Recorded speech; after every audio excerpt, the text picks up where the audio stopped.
이 나이가 들도록 뭐 했니? 되는 일은 없는데 하는 일은 되게 많네. 지금까지 연습한 게 몇 년인데 그것밖에 못하니? 너 평생 알바만 할 거니? 인생 선배로서 충고하는데 넌 절대 성공 못해. 포기해. 도전을 앞두고 불안함을 느낀 적 있나요? 무엇도 확신할 수 없어. 하루에도 수백 번 마음이 흔들린다면 제 이야기 한번 들어보세요.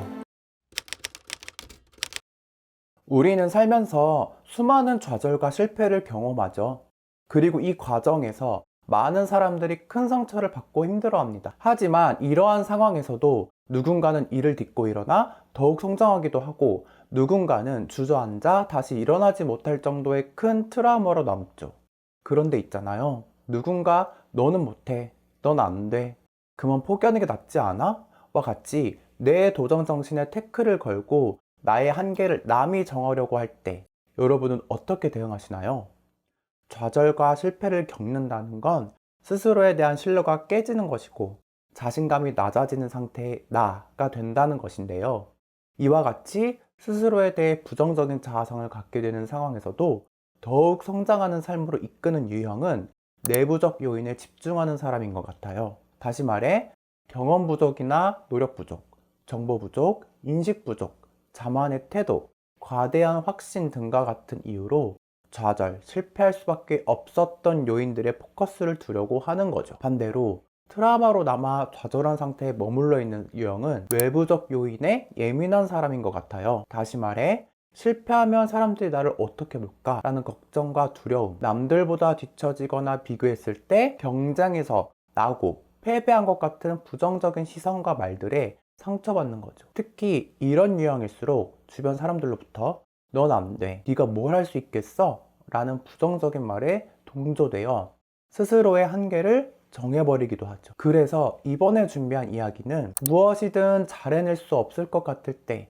나답게 말하는 법입니다. 먼저 인생에서의 좌절 또는 실패 경험담을 공유해보세요. 인생 선배로서 좌절을 겪어 힘들어하는 후배에게 이야기해준다는 것처럼요. 저의 좌절 경험에 대한 이야기를 예로 들며 공유해볼게요. 과거에 저는 꽤 괜찮은 조건과 환경의 스타트업에서 열정적으로 일을 했었는데요. 직무와 관련된 역량을 키우기 위해 야근은 물론 주말까지 반납하면서 열심히 다녔어요. 그렇게 3개월을 다니다 보니 이런 열정과 시간 투자라면 결국 나의 것이 아닌 남의 배만 불려주는 기회비용이라 생각이 계속 들어 퇴사했어요.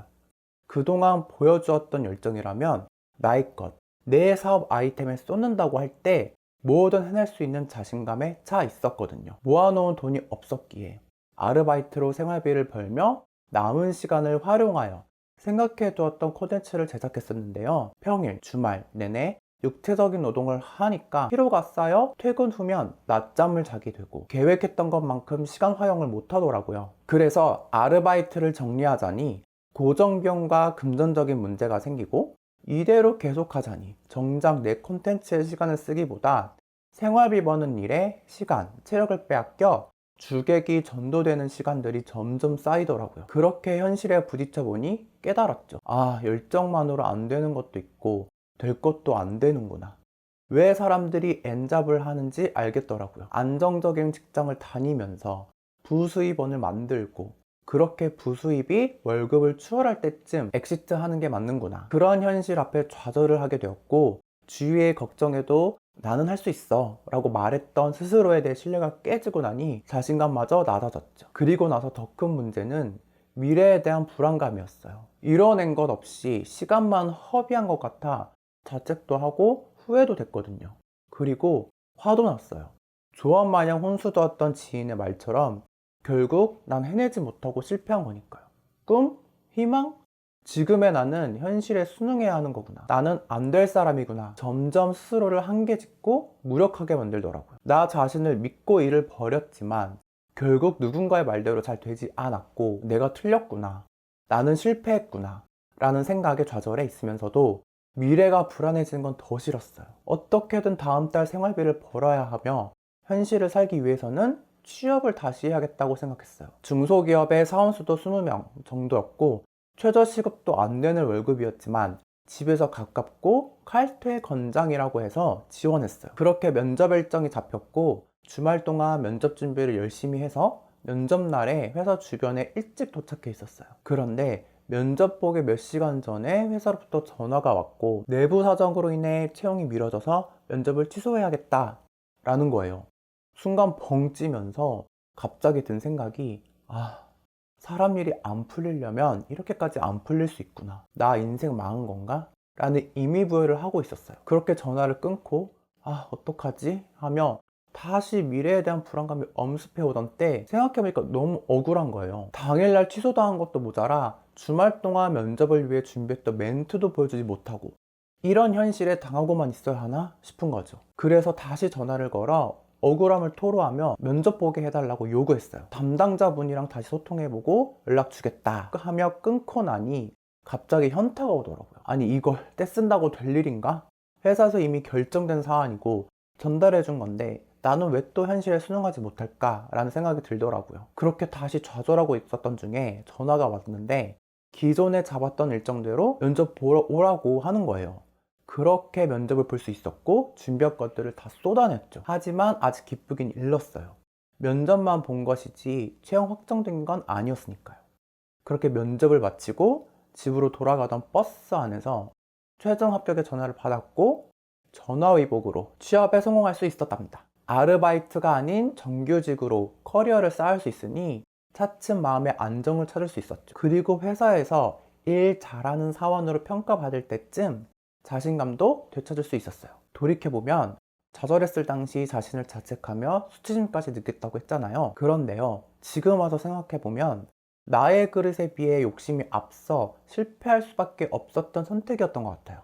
그리고 사실 그렇게까지 나 자신에 부정적으로 생각하지 않아도 됐었고 오히려 실패를 깔끔하게 인정하고 다시 도전하기 위해 그릇을 넓혀나가는 시간을 가져도 괜찮았을 텐데 긍정적으로 생각하면 되는 문제들이었는데 왜 그렇게까지 나를 몰아세우고 힘들어했는지 모르겠더라고요. 아마 스스로 한계를 정해놓고 거기에 갇혀 있었기 때문이 아닐까 하는 생각도 드네요. 그래서 제가 말씀드리고 싶은 건 좌절, 실패로부터 잃어버린 자신감, 그리고 자기 효능감을 극복할 수 있었던 계기는 뭐냐면 좋지 않은 상황일지라도 그런 현실에 적응해 나가면서 다시 자신감을 되찾았고 그렇게 자신감이 생겼을 때 실패했던 과거를 분석해 보았어요. 목표가 너무 높았나? 시장의 반응을 외면했나? 경제적인 부분을 너무 간과했나? 등과 같이 개인적인 요인과 외부적 요인에 대해 객관적으로 생각해 본 거죠. 그리고 이 과정에서 다시 도전해보고 싶은 욕구가 생기더니 다시 하면 잘할 수 있을 것 같아 라는 자기 효능감까지 높아지더라고요. 그렇게 저는 다시 제 그릇에 맞는 목표를 세웠고 지금 이렇게 여러분 앞에서 나다운 콘텐츠로 나의 이야기를 써내려가고 있답니다. 그래서 여러분, 무엇이든 잘 해낼 수 없을 것 같을 때는 좌절과 실패의 자리에 나 혼자만 놓여있다고 생각하기보다 다른 사람들에게 말하지 못했던 실패의 상처를 공유해 보세요. 실패의 상실감과 좌절감을 극복할 수 있는 장소를 만들어 보세요. 지금 제가 유튜브를 통해 여러분에게 실패의 상처를 공유하면서 언제든 다시 내 꿈에 도전하려고 하면 불안감부터 밀려오는 아직은 마음 한편에 남은 좌절감을 극복할 수 있게 도와준 장소가 된 것처럼요. 마지막으로 드리고 싶은 메시지는 이렇습니다. 살면서 여러 가지 어려움을 겪는 건 당연합니다. 다만 그러한 어려움 속에서도 자신만의 돌파구를 찾아내고 한 단계씩 발전해 나간다면 분명 어제보다 나은 내일을 맞이할 수 있을 거예요. 그러니 너무 조급해하지 말고 차근차근 나아가도록 해요. 그러면 언젠가 꿈꿔왔던 미래가 현실이 되어 있을 것입니다. 오늘도 시청해 주셔서 감사합니다.